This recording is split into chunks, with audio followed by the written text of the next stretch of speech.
concepts. We will discuss the two major concepts: capital expenditure, revenue expenditure, capital receipts and revenue receipt.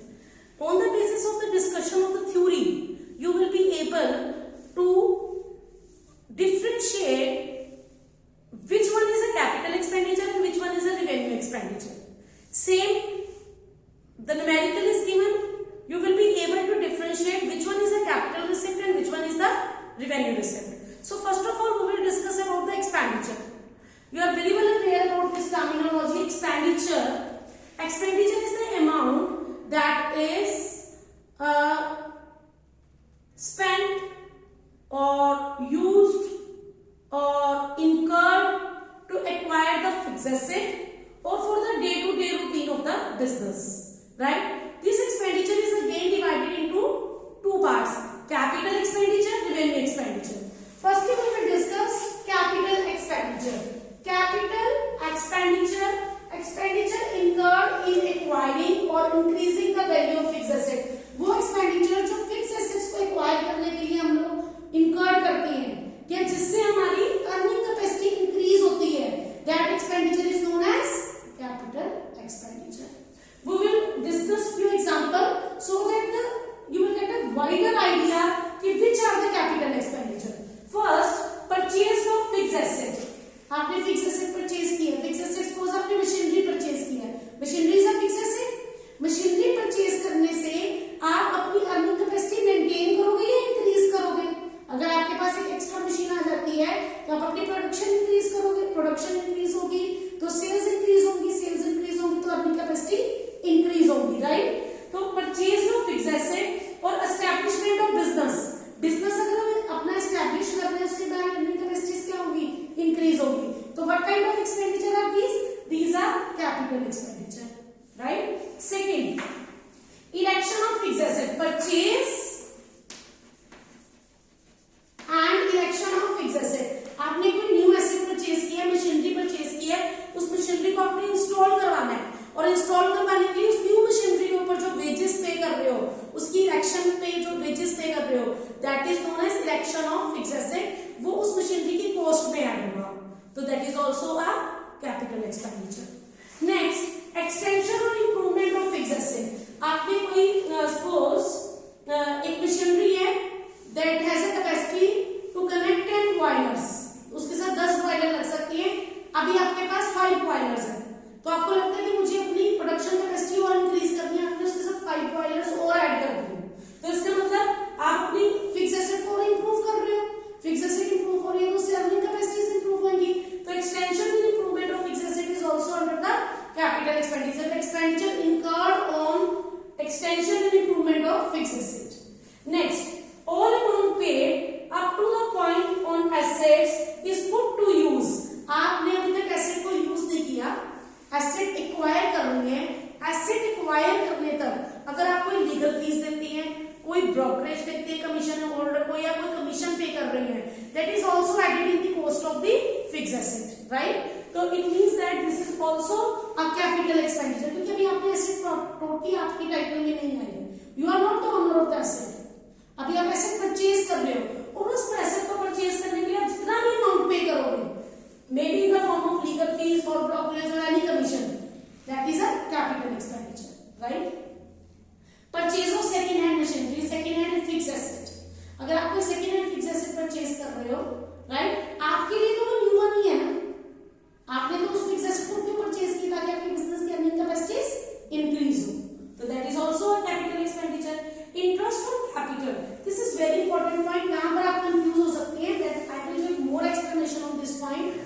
Interest on capital to the point of production is ready to commence.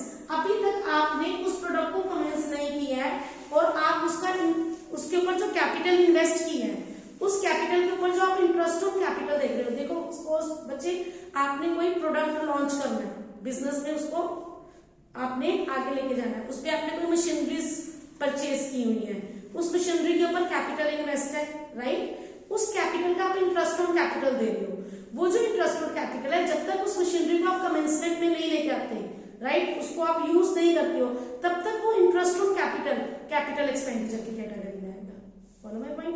अगर आप उस product को market के अंदर उस fix asset को या product को या किसी भी चीज को सपोज एसेट यूज कर रहे हो, अगर तो आपने यूज नहीं की तो उसके ऊपर जो कैपिटल इन्वेस्ट है उसका interest on capital, capital expenditure में।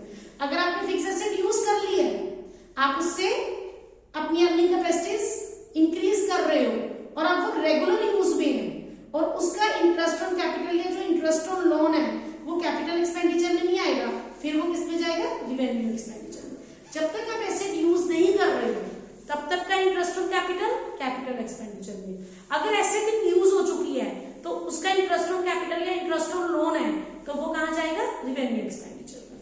I hope capital expenditure is clear to you कि कैपिटल एक्सपेंडिचर वो एक्सपेंडिचर है बच्चे जो बिजनेस की अर्निंग कैपेसिटीज को इंक्रीज करता है, जिसका बेनिफिट लॉन्ग टर्म बेसिस के लिए, राइट। कैपिटल एक्सपेंडिचर को आप बैलेंस शीट की लायबिलिटी साइड पे शो करते हो, राइट। कैपिटल एक्सपेंडिचर जो है वो बैलेंस शीट की आइटम है, वो प्रॉफिट एंड लॉस की आइटम नहीं है, राइट। जो रिवेन्यू एक्सपेंडिचर होता है वो प्रॉफिट एंड लॉस की आइटम है। Follow my point. तो till here note down the capital expenditure, then we will start revenue expenditure. Hurry up बच्चे।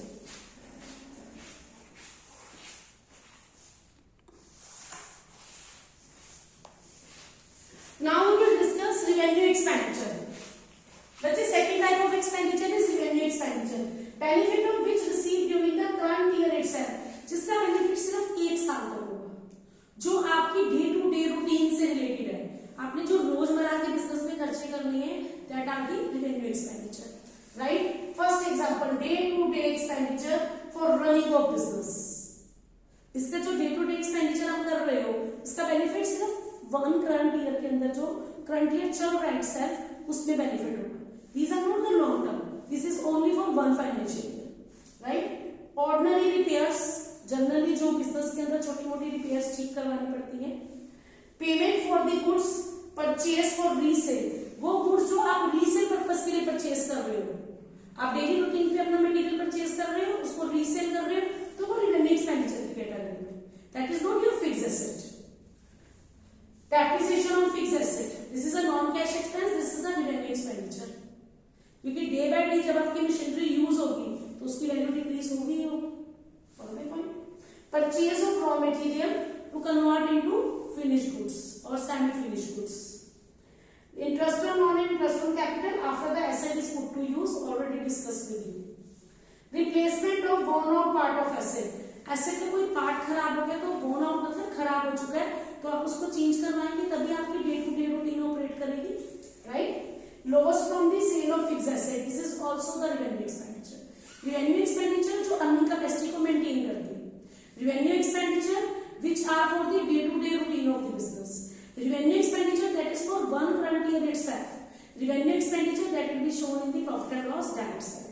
Capital expenditure that is a balance sheet item, ये liability lease वाले बच्चे ये asset side में आती है, राइट। बैलेंस शीट की आइटम है कैपिटल एक्सपेंडिचर, और जो रिवेन्यू एक्सपेंडिचर है वो कहां की आइटम है? प्रॉफिट एंड लॉस की डेबिट साइड की, क्योंकि एक्सपेंडिचर प्रॉफिट एंड लॉस की डेबिट साइड में जाती है। Follow my point. Capital expenditure long term benefits के लिए, revenue expenditure only current year के लिए। कैपिटल एक्सपेंडिचर अर्निंग कैपेसिटी को इंक्रीज करती है, रिवेन्यू एक्सपेंडिचर अर्निंग कैपेसिटी को मेंटेन करती है। कैपिटल एक्सपेंडिचर जो है वो आपके बैलेंस शीट की आइटम है और revenue expenditure profit and loss की आइटम है। I hope revenue and capital expenditure is clear to you, right? After this, we will firstly discuss the receipts. Then we will start the numerical part. This is a very easy chapter. Minimum 3 to 4 marks numerical will be in your exam, right? Note down this revenue expenditure so that we will proceed further. Hurry up, bachche.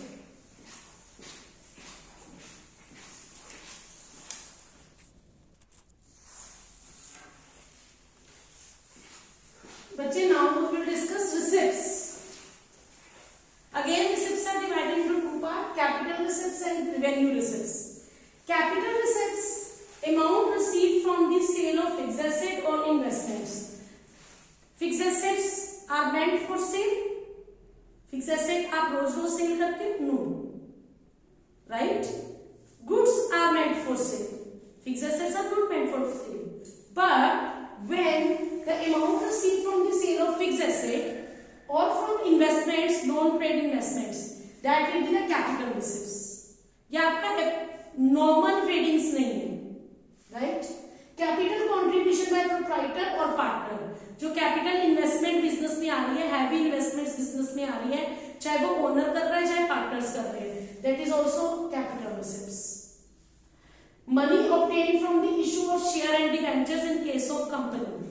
अब क्या है, company को run करने के लिए उनको investment चाहिए, तो वो क्या करेंगे, कंपनी शेयर्स इशू करेंगे, डिबेंचर्स इशू करेंगे, that is also the capital receipts. Amount received by the way of loan. Heavy loans are taken from the banks or from other financial institutions. That is also the capital receipt. Now we will discuss revenue receipts. Money from the sale of goods, from day-to-day routine of the business. These are the trading concerns. जो आप काम करके कमाते हैं, revenue generate करते हैं, those are the revenue receipts. Commission and fees received for services rendered. एक person जो है उसका बिजनेस ही सर्विसेज रेंडर करना है, वो सर्विसेज प्रोवाइड करता है, राइट। तो वो जो कमीशन और फीस उससे जनरेट कर रहा है, that is the revenue receipt. Interest and dividend received on investment, financial concern है, वो शेयर और डिबेंचर्स में इन्वेस्ट करती है, तो उसकी रेगुलर इनकम है interest and dividend, that is also the revenue receipt. Follow my point. तो this is the difference between the capital receipt and revenue receipt. Capital receipt, those are the part of the balance sheet, liability side or deducted from the asset side. Revenue receipt, that is on the credit side of trading profit and loss account. देखो बच्चे, revenue expenditure आते हैं trading profit and loss account की debit side में, revenue receipt आती है trading profit and loss account की credit side में, क्योंकि इनकम्स कंसीडर होती है। कैपिटल एक्सपेंडिचर बैलेंस शीट की asset side, capital receipt balance sheet की liability side. Follow my point, clear है। जो आपकी कैपिटल एक्सपेंडिचर है वो अर्निंग कैपेसिटीज को इंक्रीज करते हैं और रेवेन्यू एक्सपेंडिचर अर्निंग कैपेसिटीज को मेंटेन करते हैं।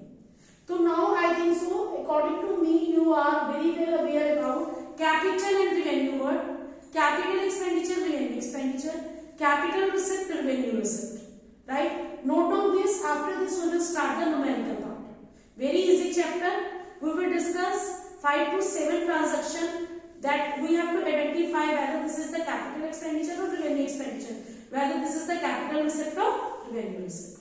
Note down this so that we will proceed further. Hurry up, bachche.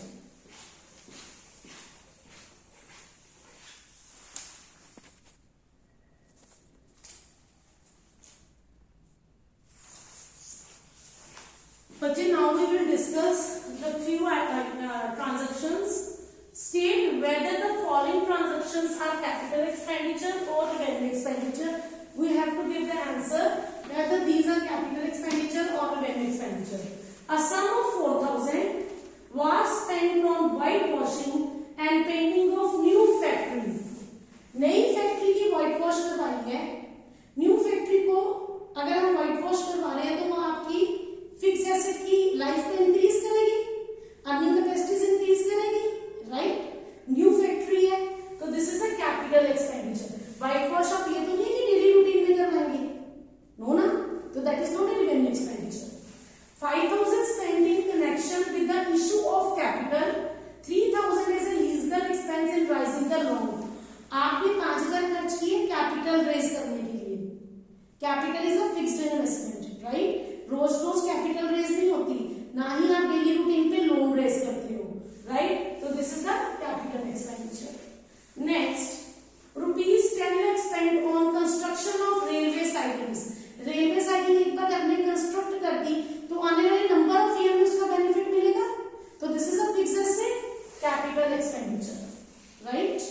Now 50,000 spent on experimenting on a chemical product which did not result in success. 50,000 spent किए एक experiment पे chemical product की, which did not result in success, जो successful नहीं हुआ। Suppose वो successful हो जाता तो उसका बेनिफिट आने वाले नंबर ऑफ ईयर्स में मिलता हमें, राइट। तो अगर वो सक्सेसफुल नहीं भी हुआ तो भी इसका एक्सपेंडिचर क्या करोगे आप, एक साल पे डालोगे या आने वाले नंबर ऑफ ईयर्स पे डालोगे, आने वाले नंबर ऑफ ईयर्स पे डालोगे। जब कोई चीज हम एडवर्टाइजमेंट के लिए या आने वाले नंबर ऑफ ईयर्स के लिए करते हैं बेटे, और उसके जो टाइम पीरियड है वो लिमिटेड है, जैसे 2 year, 3 year, 4 year, 5 year, like this way, so that is a deferred revenue expenditure. This is a revenue expenditure, but deferred what is there, कि हम इस बर्डन जो है आने वाले 5 इयर्स में स्प्रेड ओवर कर देंगे। 50,000 सपोज 5 इयर्स, तो इट मींस हम 10,000 पर ईयर इसको एक्सपेंडिचर को कंसीडर करेंगे। तो डेफर्ड कर रहे हैं, स्प्रेड कर रहे हैं, this is a deferred revenue expenditure, right. Repair of for rupees 2,000, एक रिपेयर हुई है 2,000 रुपीज की, this is the ordinary repair जो आपको बिजनेस की अर्निंग कैपेसिटी को मेंटेन करने के लिए टाइम टू टाइम करवानी ही पड़ेगी, तो this is the revenue expenditure. तो you have to bifurcate which one is a capital expenditure and which one is a revenue expenditure, and you are supposed to do each and every numerical of NCERT as well as from DKOL, which there are number of transactions are given and you are supposed to tell me which one is a capital expenditure and which one is a revenue expenditure on the basis of the theory discussed in the class, right. After this we will start another question where we have to bifurcate capital receipt and revenue receipt. Note down this numerical, hurry up बच्चे।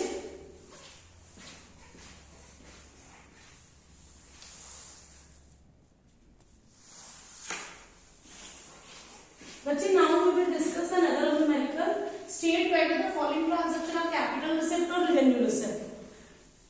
Receive 5 lakh from issue of shares. Company daily routine पे share issues करती है? No.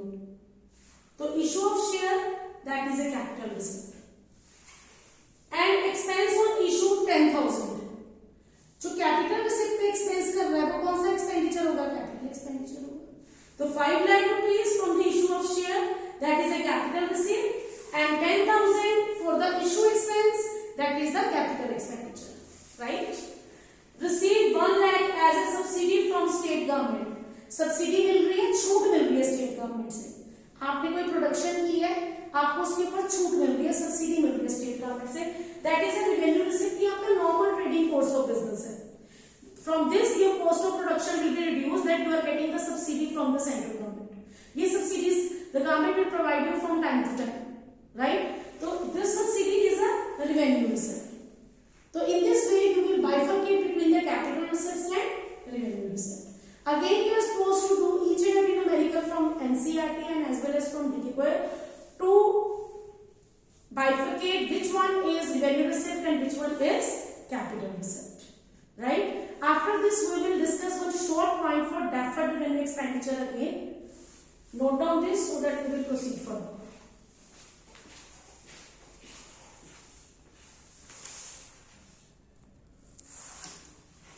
Now we will discuss the last point. बच्चे deferred revenue expenditure. Revenue expenditure का benefit तो उसी current year में होता है, करंट ईयर itself जो चल रहा होता है। But deferred revenue expenditure और revenue expenditure में क्या डिफरेंस है? Expenditure revenue in nature, expenditure daily routine का है, but the benefit of which is likely to be derived over a number of years. उस सिर्फ करंट ईयर में अगर बेनिफिट होगा तो that is revenue expenditure. अगर आने वाले कुछ साल में उसका बेनिफिट होगा तो that is the deferred revenue expenditure. We will take one example here, like the amount spent on advertisement of a new product, ₹50,000. अब ये तो नहीं कि एडवर्टाइजमेंट आज आई है तो आज देख के सारे लोग उसको परचेज करने के लिए चल पड़ेंगे। जो एडवर्टाइजमेंट आज करते हैं हम, उसका इम्पैक्ट आने वाले नंबर ऑफ टाइम पीरियड के ऊपर रहता है, right. Amount spent on advertisement 50,000. Estimated that benefit is for last 5 years.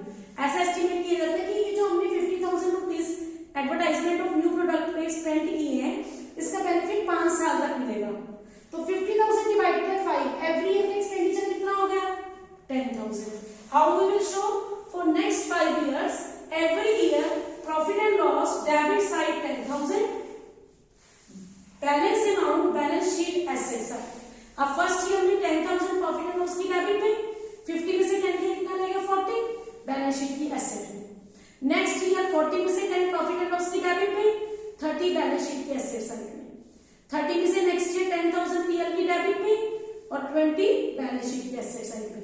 Then next year 10,000 profit and loss की डेबिट में और 10,000 बैलेंस शीट की एसेट में। फिफ्थ ईयर में जो लास्ट का 10,000 that is profit and loss debit side. तो आपका वो क्या हो जाएगा? सारा का सारा जो डेफर्ड रेवेन्यू एक्सपेंडिचर है वो राइट हो जाएगा। Follow my point. जो रेवेन्यू एक्सपेंडिचर होता है बच्चे, उसका बेनिफिट करंट ईयर इटसेल्फ में, Deferred revenue expenditure, revenue in nature, but the benefit will be over the number of years. We have taken the example of advertisement. Now this chapter is completed here, and you are supposed to solve each and every numerical of this chapter. If there is any problem, please let me know. Thank you, Bachche.